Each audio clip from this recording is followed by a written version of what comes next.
سلام، من برگشتم با یه ویدیو متفاوت. میخوایم با هم آماده بشیم بریم تولد کی. تا آخر ویدیو با من باشید تا شما متوجه بشید.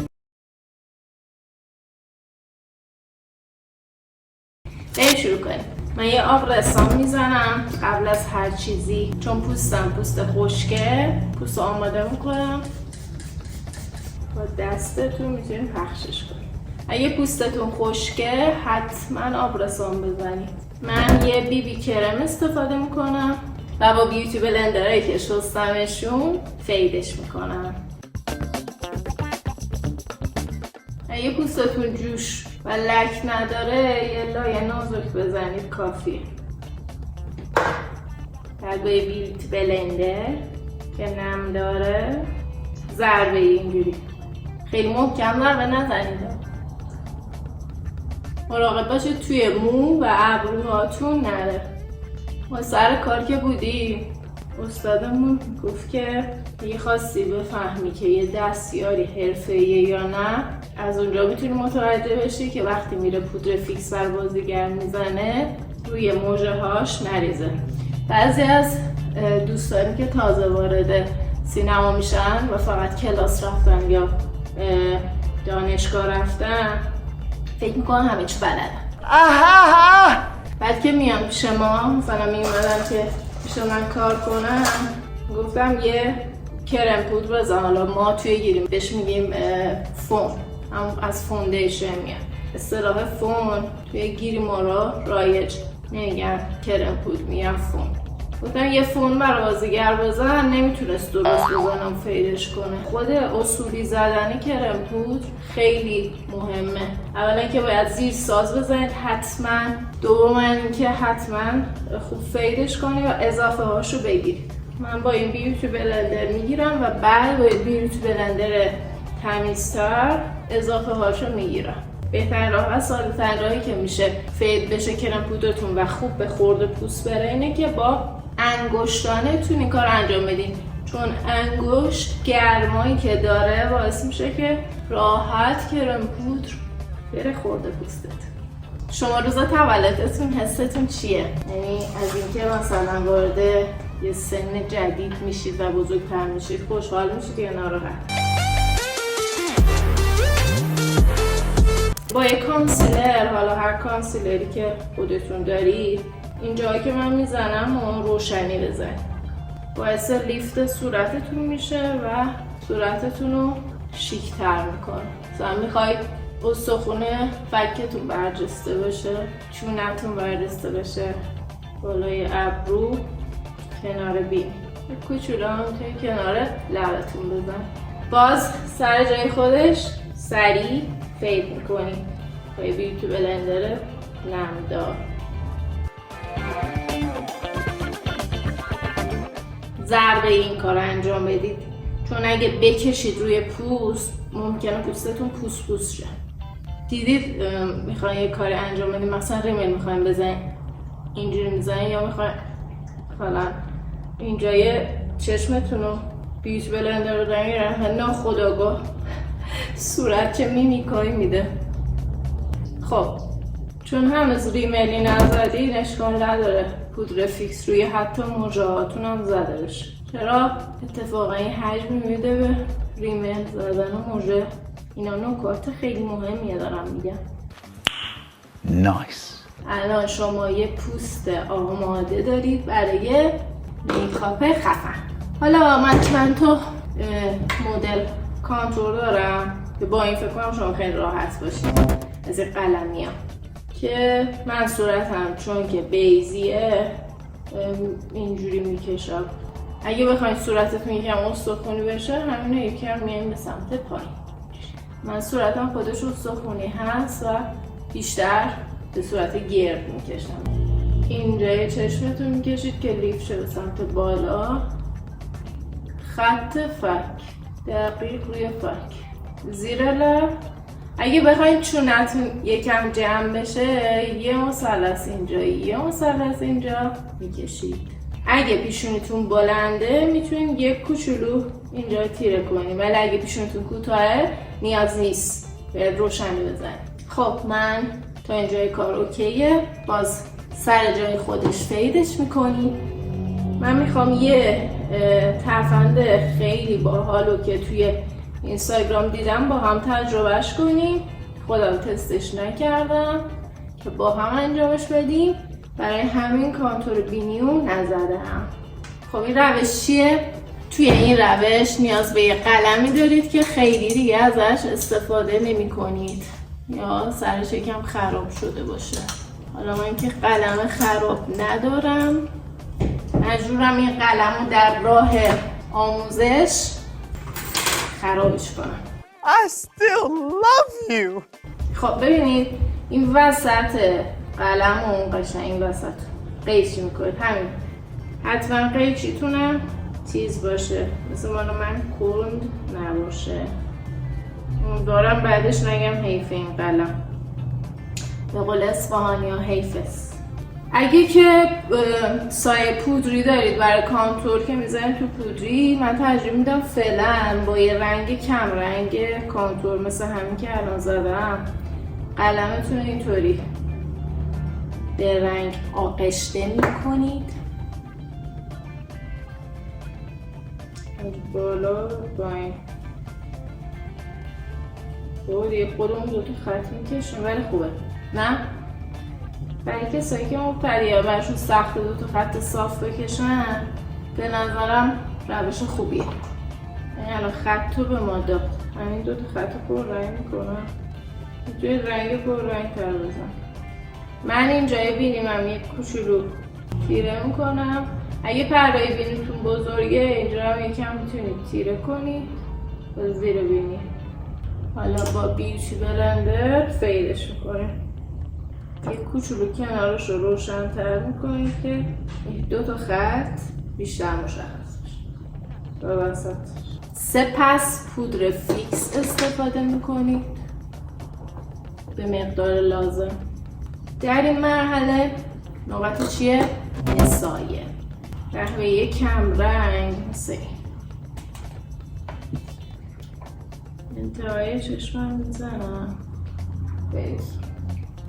یکم روی پلک رو به انتها. پشت پلکم رو آماده میکنم برای اینکه سایه پر رنگ تر بزنم به این صورت. خب حالا یه قهوه‌ای یکم تیره تر مثل این، اینجا رو یه کوچولو تیره میکنی. یه قلم دیگه یکم پرموتر و نرمتر باشه فیدش میکنه، چون آینه دستمه یکم سخت.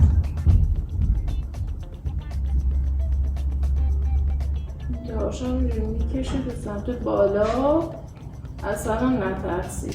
برای اینکه سایه زیر چشمتون نریزه یا فکر میکنید ممکنه سایه بریزه زیر چشمتون، میتونید کانسیلر رو بعد از سایه زدن بزنید و حتی میتونید پودر زیاد زیر چشمتون بزنید که سایه نریزه زیر چشمتون، و یا از این پچ ها استفاده کنید. و راه حل دیگه این که از این چسبایی که فرم میده سایه استفاده کنید. یه قلم یک کوچولو نازک مثل این، حالا ترجیحاً کج باشه بهتره، از همین قهوه‌ای زیر چشمتون هم میزنید. میتونید یه خط اینجا بندازید، چشمتون خیلی کشیده میشه اینجوری. من یه چشمم آرایش میکنم که خیلی وقتتون نگیره. خب من از این موژه‌های ریسه‌ای خریدم دیروز، تموم شد موژه‌ها. اول با یه قیچی اون اندازه‌ای که میخواین رو میبرید و روی هم میذارید که دوتاش یه اندازه بشه، یکی برای این سمت یکی برای اون سمت. خب شما که تا اینجای ویدیو با من بودید برام بنویسید که چه ویدیویی براتون بسازم که دوست داشته باشید. واقعا ساختن ویدیو کار راحتی نیست بچه های موژه قلمی های سفید رنگ مارکای مختلف داره، خیلی راحت میزنید به بن موژه ریسه‌ای و با یه موچی میخوام موژه‌ای که از زیر میذارید آموزش بدم، حالت هیدنه، پنهان. خیلی راحت بالا رو نگاه میکنی، اینو میذاری و با ته موچین فیکسش میکنید. این مدل آموزش رو هیچ جا بهتون یاد نمیدن خداییش. خدایی ببین چقدر قشنگ شد. بیا یکم جلو.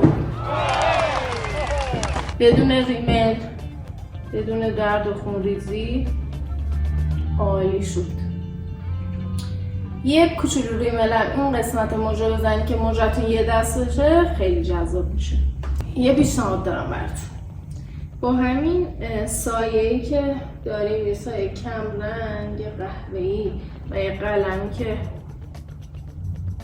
مثلا قلم‌های سرگرد نه، یه کوچولو اینجا رو میام از اون روش راستی زیاد خوشم نمیاد. روش این سادگی 2 تا خط میکشید تمیز در میاد دیگه. حتی اگه براتون سخته این 2 تا خط رو بکشین توی کارو میکنی. یکم زیاد رنگ روش اشکال نداره. همین ضربه ای میزنی سر جای خودش. اگه مثل من زیاد شد سایتون خیلی اصلا نگران نباشید، سر جای خودش فیدش میکنی ضربه ای. خب بعد یه کوچولو با پودر فیکس فیدش میکنید. حالا اضافهش رو میگیرم که خطا کردم ریزی رو از پایین به سمت بالا به این صورت. اگه چسب مثل الان یه کوچولو اذیت کرد نگران نباشید. چیکار میکنید؟ میتونید یه کم آکوا بزن روی مژه‌ات. چقدر نکته دارم میگم خدای مژه چقدر تاثیر داره. خب بعد میام یک کوچولو سایه این رنگی گلبهی تقریبا که یکم صورتی داره. اضافه رنگ رو حتما پشت دستتون یا روی از این پالت هایی که برای ترکیب رنگ مثل این بگیرید. این وسطش رو یک کوچولو از این رنگ بزنم. گوشه داخلی چشمم رو میتونیم با انگشتم بزنیم. یکم سایه براق روشن. خب تا اینجا نظرتون چیه؟ هر کدوم از این مراحل دوست داشتید میتونید تیره تر انجام بدید. خب من خودم وقتی میخوام بیرون معمولی برم خیلی سریع عجله این پالت کانتورم من با این انجام میدم. این قلم دیگه انقدر استفاده کردم خود شد. اینو میذارم اینجا. یه رنگش یک کوچولو قرمزی داره خیلی دوست دارم. ببینید سمت صورتم استخونی شیک شد. و میتونین یکم بعد از که سایتون تموم شد از پودر بیک استفاده کنین.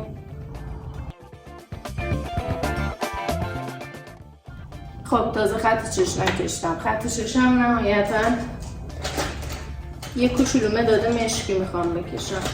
این مداد رو یک کوچولو انتهای چشمتون میکشین سمت بالا به همین راحتی.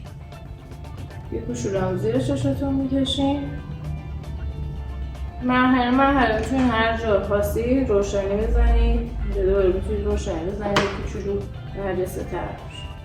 تو ویدیوهای قبلی گفتم جایی که میخوایم برجستش روشنی میزنید، جایی که میخوایم فرو رفته بشه تیرگی.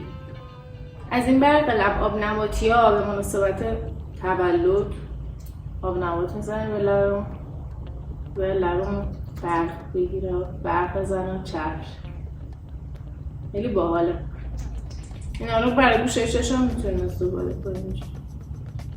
سپس میذارید لبتون یکم چرب بمونه. این زیاد برای پشت چشم جالب نبود. برش میداریم. خب یه چیز باحال میخوام هم تست کنیم. یه اکریلای یه زخم ناخونم رو درست کردم.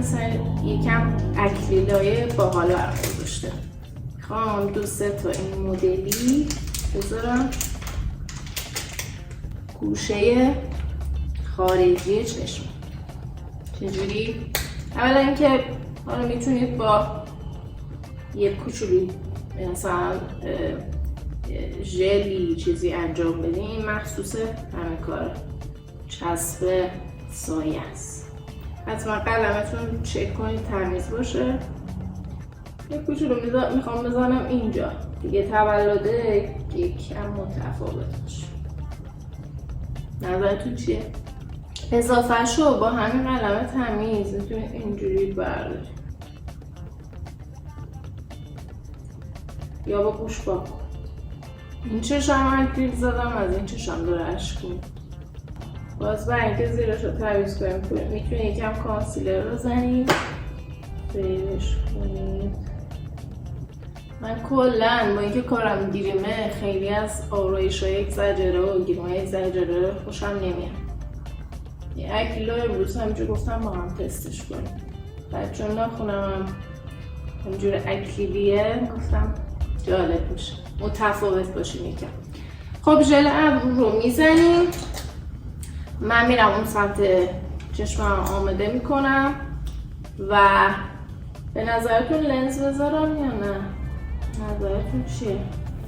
خب من برگشتم، یه لنز گذاشتم، سایه این طرفم شبیه این طرف انجام دادم و کانتور پودری و یه رژگونه زدم. این رژگونه صورتی از همین پالت مورفه زدم. اگه خواستید قلمتون خیلی پهن نکشه و قلمتون پهن بود میتونید اینجوری جمعش کنید و بزنید. یکم از همین سایه وسط پلکم زدم. خب من برم لنز این سمت رو بذارم و آماده شم. اگه گفتیم من متوجه ماهیم، اگه پیجم رو دنبال کنید میدونید که من آذر ماهیم و الان آذره و تولد من. روز تولدتون چه حسی داری؟ نمیدونم، بعضی وقتا انگار یکم آدم دلش میگیره، بعضی وقتا حس خوشحالیش دست میده. هر کسی یه روحیه‌ای داره.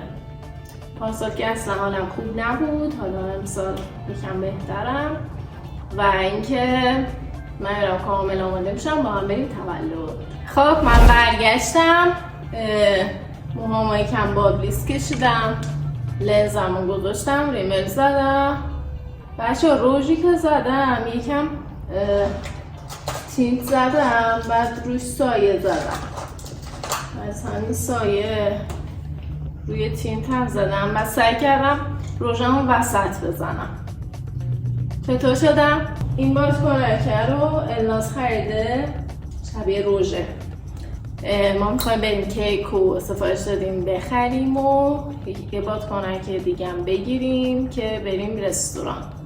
به نظرم این بیشتر به هم اومد. دیگه من آمادم. حتما ویدیو رو حمایت کنید واقعا، چون کانال رو جدید زدم و یه کانال تازه استارت خورده و نوپایه، نیاز به حمایتتون دارم. به دوستاتون معرفی کنید. برای بهتر شدن ویدیوها هر پیشنهادی دارید خوشحال میشم بشنوم.